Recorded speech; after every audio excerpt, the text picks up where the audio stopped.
Hello viewers of my channel. In this video we will look at the ADX indicator, average level of directionality. This material is informative in nature, and is not a call to action. The average directional index, ADX, is a specific indicator used by technical analysts and traders in order to determine the strength of a trend. The trend can be going either up or down, which is shown by two indicators which often accompany ADX. The positive directional indicator, commonly known as +D, and the negative directional indicator, also known as D. It is for this reason that the average directional index is presented with three separate lines, symbolizing each indicator. Each line is used to help assess a trade and whether or not it should taken long or short, if at all. The average directional index was initially designed by Wells Wilder for commodity daily charts, but was then modified so that it could be used in other markets and for various timeframes. These modifications allowed for ADX to become what it is today, an indicator to track the strength of market trends and analyzing said trends with the aid of additional, directional indicators. Due to the fact that the average directional index includes multiple lines, the indicator requires a sequence of calculations, which are laid out below. Start off by calculating the +DM, DM, and true range TR for each period you are analyzing. Note, +DM equals current high, previous high. DM equals previous low, current low.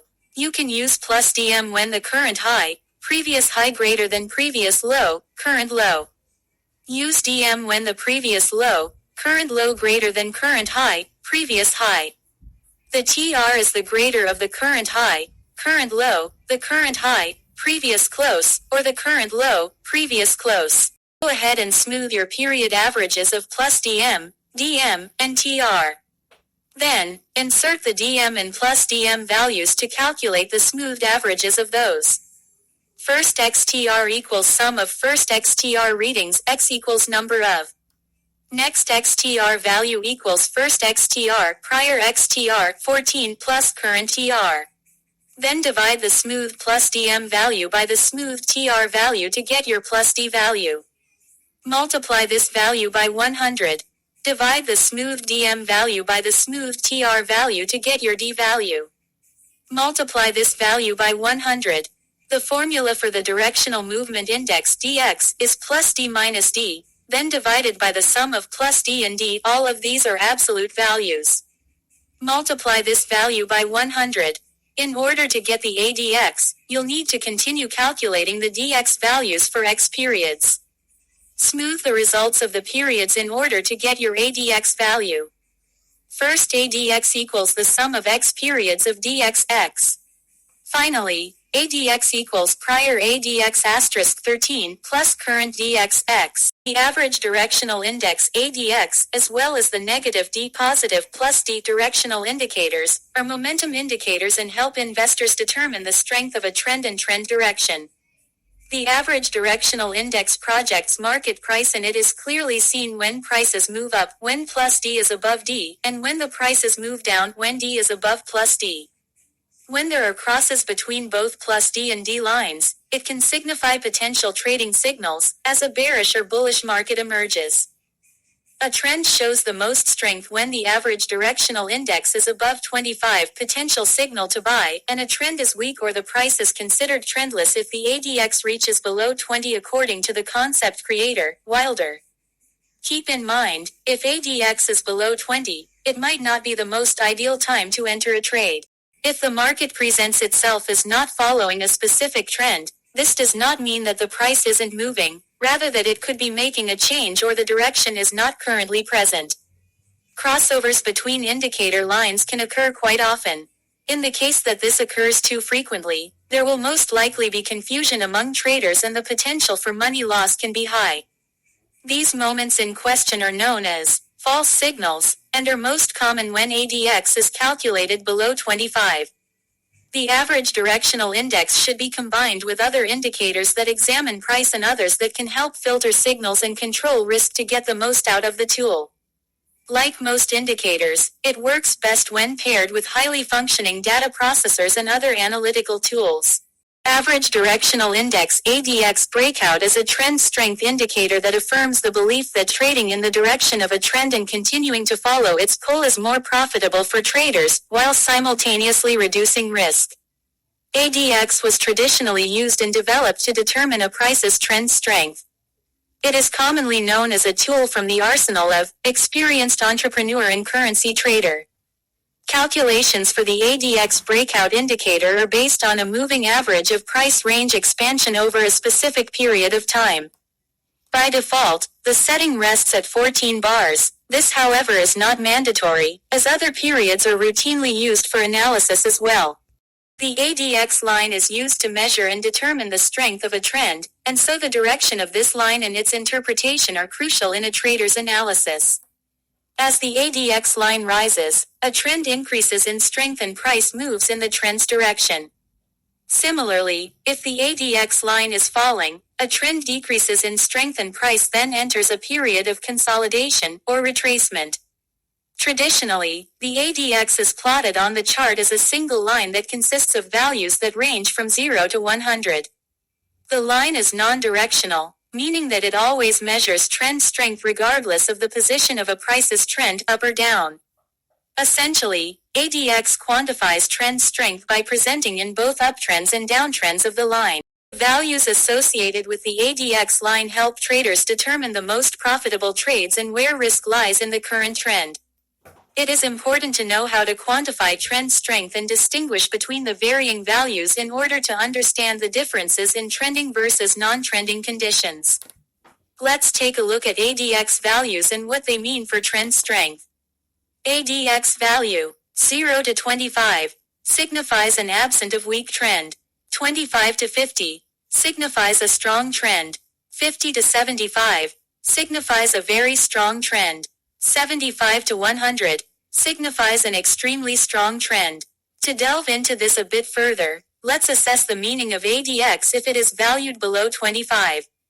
If the ADX line remains below 25 for more than 30 or so bars, price then enters range conditions, making price patterns more distinguishable and visible to traders.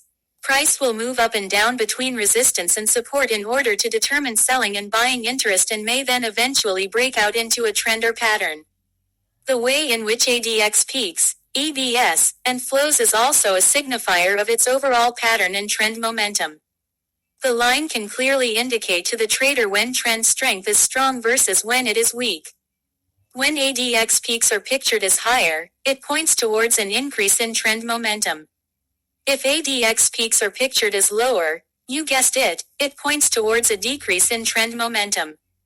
A trend of lower ADX peaks could be a warning for traders to watch prices and manage and assess risk before a trade gets out of hand. Similarly, whenever there is a sudden move that seems out of place or a change in trend character that goes against what you've seen before, this should be a clear sign to watch prices and assess risk. The ADX breakout indicator is a trend strength indicator that analyzes price movements relative to trend strength to signal a user when is best for a trade and when is best to manage risk and assess patterns. As long as a trader recognizes strong trends and assesses the risk of each trade properly, they should have no problem using this indicator and utilizing it to work in their favor. In addition, the ADX helps identify trending conditions, but while doing so, also aids traders in finding strong trends to trade. The indicator can even alert traders to specific changes in trend momentum, allowing them to be primed for risk management. Step-by-step instructions for writing a script for the ADX indicator average direction of movement index.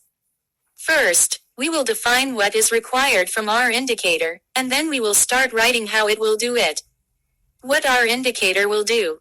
It will follow some indicators and, under certain conditions, place a trade request, sell or buy depending on the conditions.